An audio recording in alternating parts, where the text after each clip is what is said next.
Kebutuhan minyak goreng di kalangan masyarakat sangat tinggi. Hanya saja saat ini ketersediaan di pasaran bisa dikatakan hampir tidak bisa dijumpai. Terkait persoalan itu, Bupati Lahat Ciujang SH didampingi Kepala Dinas Perdagangan Fikriansyah SIMSI menerangkan setelah mendapatkan laporan stok minyak goreng kosong di pasaran, maka pihaknya langsung melakukan inspeksi mendadak di toko sembako maupun gudang distributor. Ketika mendatangi gudang distributor minyak goreng PT Menara Nusantara Perkasa, diketahui minyak goreng telah dikirim dari Palembang sebanyak 800 karton yang nantinya akan dialokasikan ke toko sembako.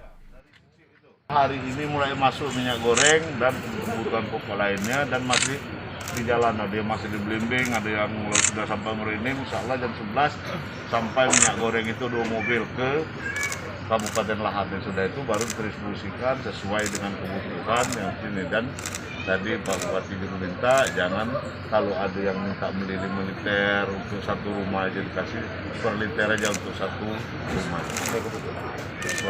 Jadi dijatah Pak ya untuk pembeli minyak Jatah, goreng? jangan numpuk. Biasa orang kita ini kan lah tahu kita sebulan itu cukup seliter. Dengan adanya habis nih, lagi nak beli 3 liter, 5 liter. Padahal kebutuhan itu tidak terlalu bisa gitu. Termasuk itu juga pasti di kanan itu mungkin dia permintaan ke agen atau distributornya di situ karena kami sidak barang kami mungkin habis, tolong dikirim, mungkin kirim gitu kan.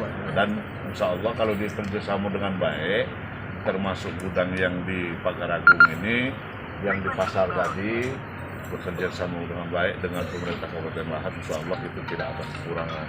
Kemarin ada 12.000 liter Pak dibagi kemarin. Nah, kemarin 12.000 liter yang mau dibagikan. Di antaranya ada toko sepakat dengan bintang terang. Ya. Harganya Pak? Kalau di Harganya nih ada yang 20.000 berapa tadi? Ada itu kan yang di toko pasar. Ya. Kalau di toko 14.000. 14.000, Oh, tapi iya. ya biasa kadang-kadang ada juga ya Pengecer lagi yang pengecer-pengecernya itu, tapi dihimbau kepada seluruh pengecer apalagi agen untuk disesuaikan harganya, jangan menekan masyarakat. Kasihan masyarakat kita di dalam pandemi ini juga kita kesusahan, minyak goreng mahal juga, akhirnya susah juga. Nah, jadi itulah belinya jangan banyak-banyak. Insya Allah kalau bulan depan itulah banyak minyak goreng kan? Ya. Kalau sekarang ini kita sebagai toko ya itu dari pabrik juga dijatah. Pengirimannya juga nggak tahu kapan. Oke. Biasanya kok kalau tidak seperti ini berapa kok jatahnya kok?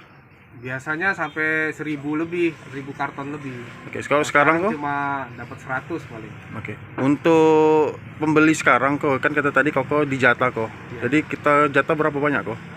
Terakhir saya jual cuma 1 orang 2 bungkus.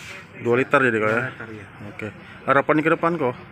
Ya semoga ini masalah cepat selesai lah gitu kan. Oke. Jadi masing-masing kalau bisa sama-sama diuntungkan, ya petani sawit juga untung, yang pembeli minyak goreng juga untung, kita yang toko juga nggak disalahkan gitu kan. Oke. Nanti dituduh-tuduh apa nimbun minyak goreng, ya. padahal ya kita juga nggak ada barang, begitu masuk ya pasti kita lepas dengan harga sesuai dengan ketentuan pemerintah. Oke. Terima kasih kok.